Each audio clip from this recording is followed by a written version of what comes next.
जी, माननीय सांसद श्रीमती गीता साक्य जी,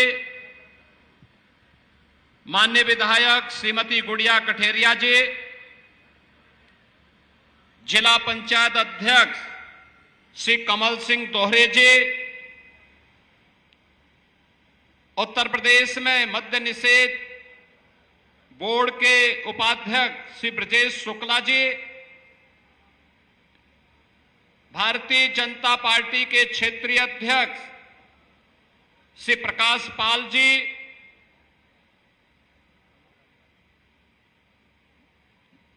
पूर्व सांसद श्री डॉक्टर रामशंकर कठेरिया जी, पूर्व मंत्री श्री लाखन सिंह राजपूत जी, पिछड़ा वर्ग आयोग की सदस्य सुश्री ऋचा राजपूत जी,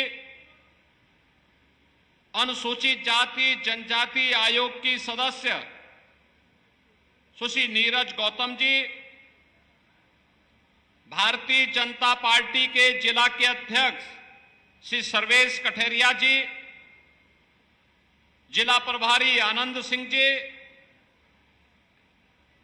कुलपति चंद्रशेखर आजाद कृषि विश्वविद्यालय प्रोफेसर आनंद कुमार सिंह जी, भारतीय जनता पार्टी के पूर्व अध्यक्ष श्री भुवन प्रकाश गुप्ता जी, श्री राम मिश्रा जी, अनिल गुप्ता जी,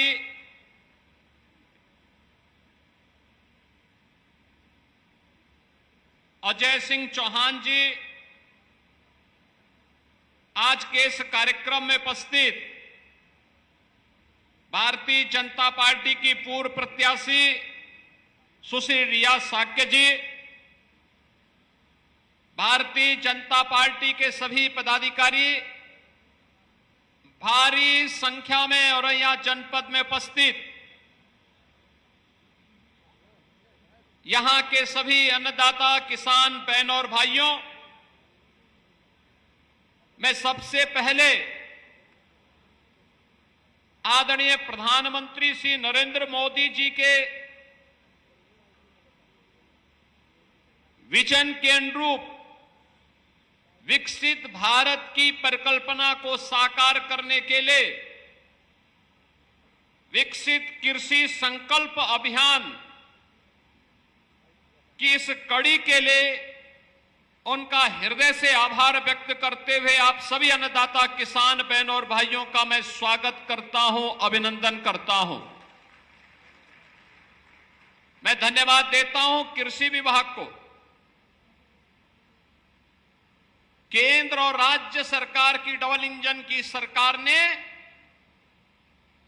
पहली बार आईसीआर के लैब में बैठे हुए किसानों को, कृषि वैज्ञानिकों को, आईसीआर के वरिष्ठ वैज्ञानिकों को,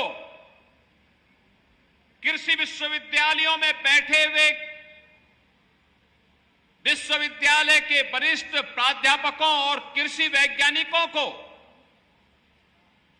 देश भर में फैले हुए आईसीआर के केंद्र और कृषि विज्ञान केंद्र में जो वैज्ञानिक हैं, इन सभी को उनके केंद्रों से निकाल करके किसान के खेत तक भेजने का काम किया है।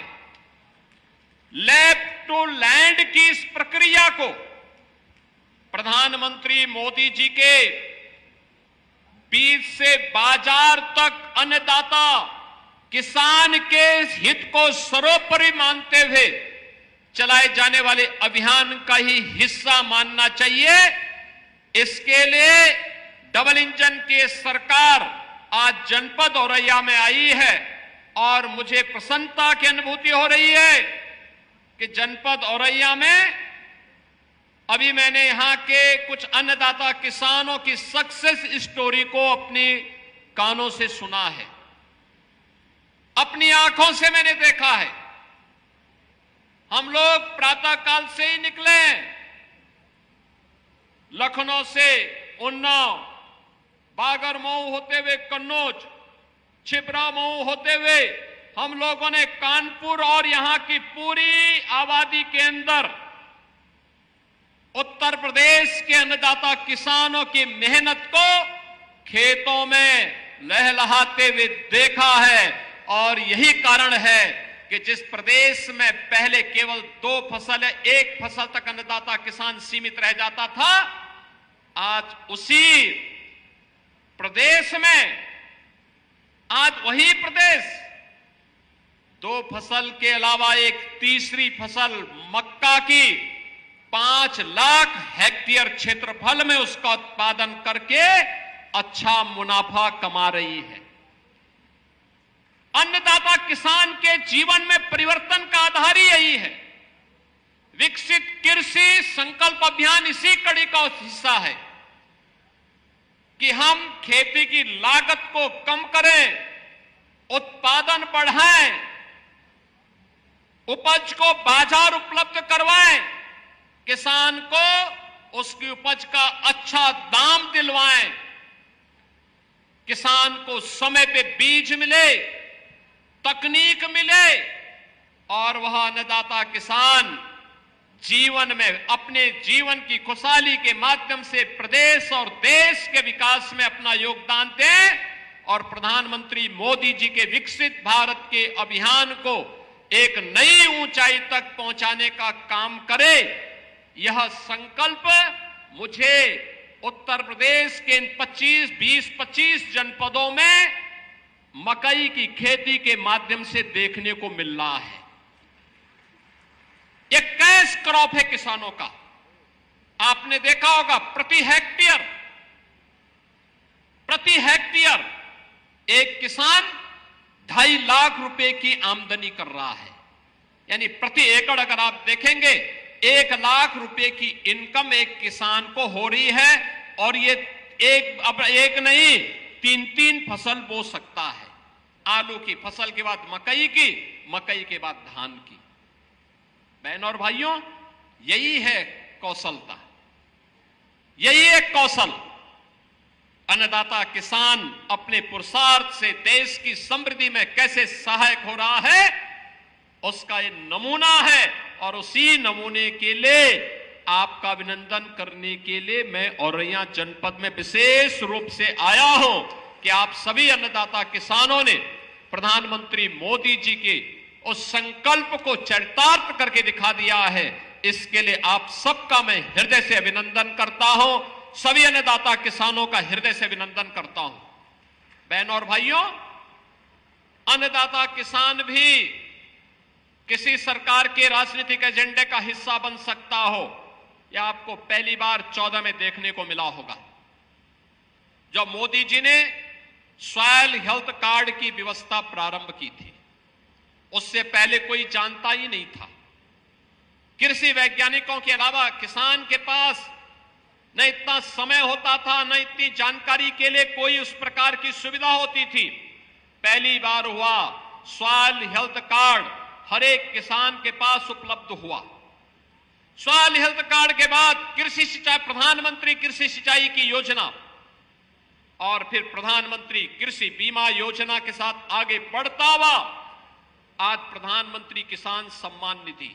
देश के अंदर 12 करोड़ अन्नदाता किसान प्रधानमंत्री किसान सम्मान निधि का लाभ प्राप्त कर रहे हैं। अकेले उत्तर प्रदेश में अब तक 2 करोड़ 86 लाख किसान 85,000 करोड़ रुपए सीधे डीबीटी के माध्यम से अन्नदाता किसान के खाते में धनराशि इसके माध्यम से गई है।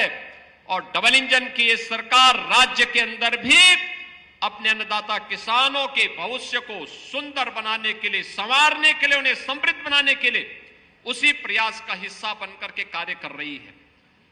हमारी सरकार 2017 में आई। 2017 में सरकार आई थी, किसान आत्महत्या कर रहा था। गन्ना किसानों का गन्ना मूल्य का भुगतान नहीं हो रहा था।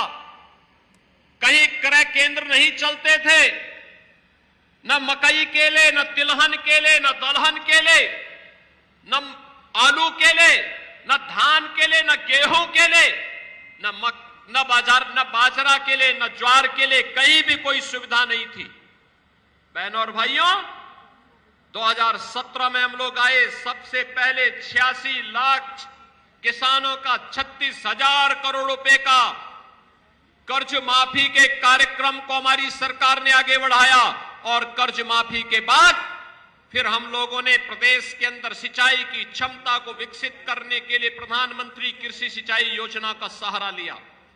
मुझे बताते हुए प्रसन्नता है, अब तक 23 लाख हेक्टेयर भूमि को अतिरिक्त सिंचाई की सुविधा हम लोगों ने सरयू नहर राष्ट्रीय परियोजना के माध्यम से, अर्जुन सहायक परियोजना के माध्यम से, बाण सागर परियोजना के माध्यम से इन्हें पूरा करते हुए उन किसानों को अतिरिक्त सुविधा दी।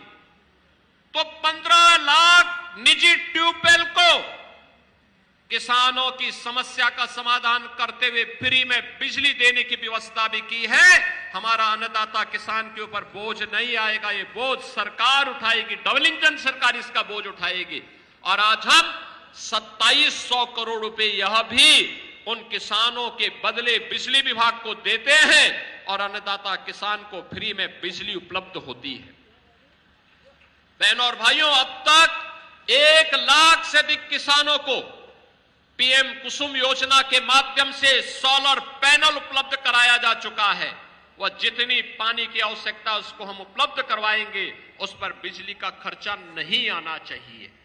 बहनों और भाइयों, जब कोई सरकार आती है तो आज वही कारण है, आज कृषि विज्ञान केंद्र भी आपके पास आ रहे हैं, कृषि विश्वविद्यालय भी आपके पास आ रहे हैं, आईसीआर के वैज्ञानिक भी इस अभियान के साथ आपके साथ जुड़ रहे हैं। और आज मुझे बताते हुए प्रसन्नता, औरैया में आए हैं तो हम लोग औरैया के किसानों को इस बात के लिए आश्वस्त करेंगे, मकई की खेती को देख करके आत्मा आनंद से प्रफुल्लित हुई है। आपके इस परिश्रम के लिए मैं आपका अभिनंदन करता हूं और बहुत शीघ्र हम इसके लिए क्रय केंद्र स्थापित करके एमएसपी की भी घोषणा करने वाले हैं। मकई आप देखेंगे अपने आप में एक पौष्टिक आहार भी है। आप उसको बॉयल करके, उसको तल करके, नमक मिर्च मसाला मिला करके भी खा लेंगे, अपने आप में एक संपूर्ण आहार है। स्वीट कॉर्न भी है, बेबी कॉर्न भी है, बायोफ्यूल भी है और बायोप्लास्टिक भी इससे बन सकता है। एक साथ एक मकई कितनी चीजों को दे सकता है, ये हमारे अन्नदाता किसानों की परिश्रम का परिणाम है। और इसी के लिए तो वैल्यू एडिशन की बात और फूड प्रोसेसिंग की बात प्रधानमंत्री मोदी जी ने कही और इसी प्रक्रिया को आगे बढ़ाने के लिए आज हम लोग आपके बीच औरैया में आए हैं।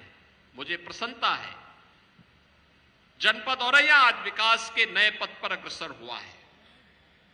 बहनों और भाइयों, जब मुझे औरैया जनपद में आने का अवसर प्राप्त हुआ, याद करिए पिछली सरकारें क्या करती थी, महापुरुषों का अपमान करती थी, जनता के साथ मक्कारी करती थी। और ये डबल इंजन की भाजपा की सरकार मक्का की खेती के उत्पादन को बढ़ाती है, महापुरुषों का सम्मान करने का काम करती है और महापुरुषों के सम्मान का ही क्रम का हिस्सा है। औरैया में कोई मेडिकल कॉलेज के बारे में नहीं सोचा होगा। मुझे याद है उस समय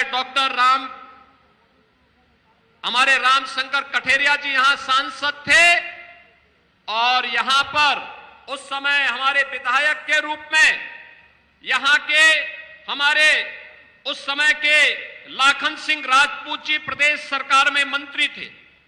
इन लोगों ने कहा कि एक मेडिकल कॉलेज औरैया में भी मिल जाए। प्रोफेसर रामशंकर कठेरिया जी, श्रीमती गीता साक्य जी, श्री लाखन सिंह राजपूत जी, सभी मुझे मिले। हमने कहा औरैया में मेडिकल कॉलेज दे रहे हैं और बहनों और भाइयों, आज मेडिकल कॉलेज का अपना मेडिकल कॉलेज यहां पे बन चुका है। और अब हमने समाजवादी पार्टी की सरकार ने लोक माता के नाम पर बने हुए डिग्री कॉलेज का नाम बदल दिया था, लेकिन हमने इस मेडिकल कॉलेज का नाम लोक माता अहिल्याबाई होलकर के नाम पर रख दिया है। बहनों और भाइयों, लोक माता अहिल्याबाई होलकर 300वां उनकी जयंती वर्ष है। 31 मई को पूरे देश के अंदर लोक माता का पूरे देश ने कृतज्ञता पूर्वक नमन किया। लोक माता अहिल्याबाई होलकर ने आज से 250 वर्ष पहले मालवा साम्राज्य से बाहर निकल करके उन्होंने उस समय यहां के विकास को, देश के विरासत को सजोने और संवारने का काम किया। काशी में काशी विश्वनाथ मंदिर, जो दुष्ट औरंगजेब के द्वारा नष्ट और भ्रष्ट कर दिया गया था, वहां पर बाबा विश्वनाथ के मंदिर का निर्माण करने का काम लोक माता अहिल्याबाई ने किया था। विदेशी आक्रांताओं ने जो मंदिर अपवित्र किए थे, पुरी का जगन्नाथपुरी का मंदिर हो, गया जी का मंदिर हो, या फिर महाकाल का उज्जैन में मंदिर, या केदारपुरी में भगवान केदारनाथ का मंदिर, भगवान सोमनाथ का मंदिर, इन सब के पुनरुद्धार का कार्य अगर किसी ने किया था, लोक माता अहिल्याबाई ने किया था। और लोक माता अहिल्याबाई होलकर के प्रति कृतज्ञता ज्ञापित करने के लिए औरैया के गवर्नमेंट मेडिकल कॉलेज का नामकरण हम लोगों ने लोक माता अहिल्याबाई होलकर के नाम पर किया है। बहनों और भाइयों, याद करिए, पिछली सरकारों के समय गुंडे और माफिया हावी हुआ करते थे। न बेटी सुरक्षित थी, न व्यापारी सुरक्षित था। नौजवान के लिए निकलने वाली नौकरियों पर चाचा और भतीजे की दृष्टि ऐसे लगती थी कि वह पूरी भर्ती ही विवादित हो जाती थी। नौजवान के जीवन के साथ खिलवाड़ हो जाता था। और आज 8 लाख नौजवानों को हमने सरकारी नौकरी दी है। अभी 60,000 उत्तर प्रदेश पुलिस में नई भर्ती हम लोगों ने की है।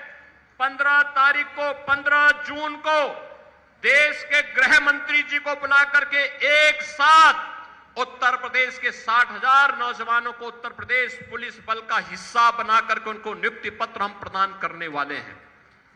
इतनी भर्ती कभी नहीं हुई। यानी अब तक मिलाकर 2,16,000 से अधिक भर्ती हम अकेले उत्तर प्रदेश पुलिस बल में कर चुके हैं। बहनों और भाइयों, यह तो हुआ कार्य पुलिस का। और अन्य विभागों में शिक्षकों की भर्ती का मामला हो, लगभग 1,60,000 से अधिक अतिरिक्त शिक्षक हम लोगों ने भर्ती किए। पीडब्ल्यूडी हो, सिंचाई विभाग हो, कृषि विभाग हो, या जो भी अन्य सरकारी विभाग है, इन सभी में नियुक्ति की प्रक्रिया को पूरी पारदर्शी तरीके से आगे बढ़ाते हुए आज प्रदेश का युवा प्रदेश के विकास में अपना योगदान दे रहा है। प्रदेश में कानून व्यवस्था की बेहतर स्थिति का परिणाम है आज यहां व्यवसाय बढ़ा है, व्यापार बढ़ा है, निवेश हुए हैं। और निवेश और व्यापार का परिणाम है कि आज सरकार तेजी के साथ विकास के इन कार्यक्रमों को आगे बढ़ाने का कार्य कर रही है। 65 लाख से अधिक नौजवानों को हमने जो निवेश हुए हैं, उस निवेश में नौकरी दी है। 1 डिस्ट्रिक्ट 1 प्रोडक्ट के माध्यम से लगभग 2 करोड़ नौजवानों को रोजगार की सुविधा उपलब्ध हुई है। आज बेटी भी सुरक्षित है, व्यापारी भी सुरक्षित है। बेटी की सुरक्षा पे सेंध लगाने वाले को पता है कि अगर उसने कहीं सेंध लगाई तो अगले चौराहे पर फिर यमराज ही उसका इंतजार कर रहा होगा, उसके अलावा कोई दूसरा चारा नहीं है। बहनों और भाइयों, सुरक्षा का बेहतर माहौल मिला। पुलिस कार्मिकों के लिए भी अच्छी सुविधाएं बनी, उन्हें टेक्नोलॉजी से युक्त किया गया। टेक्नोलॉजी का परिणाम है आज अपराध या तो होता नहीं, होता है तो कुछ ही घंटों में उसका अनावरण भी होता है। आज विकास की प्रक्रिया तेजी के साथ आगे बढ़ रही है और जनपद औरैया में अनेक ऐसे कार्यक्रम वर्तमान में चल रहे हैं जो औरैया को एक नए विकास के पथ पर अग्रसर करने का कार्य करेगा। और खासतौर पर यहां पर 250 करोड़ रुपए की लागत से यहां पे लोक माता अहिल्याबाई होलकर के मेडिकल कॉलेज का यहां पर कार्य पूरा हुआ है। तो साथ ही साथ यहां पर हम लोगों ने, आप सोचे औरैया जनपद बन गया लेकिन यहां की पुलिस लाइन ही नहीं बनी, तो हम लोगों ने 272 करोड़ रुपए यहां की रिजर्व पुलिस लाइन के लिए भी उपलब्ध करवाए हैं, जिस पर कार्य युद्ध स्तर पर चल रहा है। अगली बार आएंगे तो रिजर्व पुलिस लाइन के उद्घाटन करने के लिए आएंगे। औरैया और जालौन को जोड़ने के लिए यमुना नदी पर 151 करोड़ रुपए की लागत से ब्रिज के निर्माण का कार्य भी चल रहा है।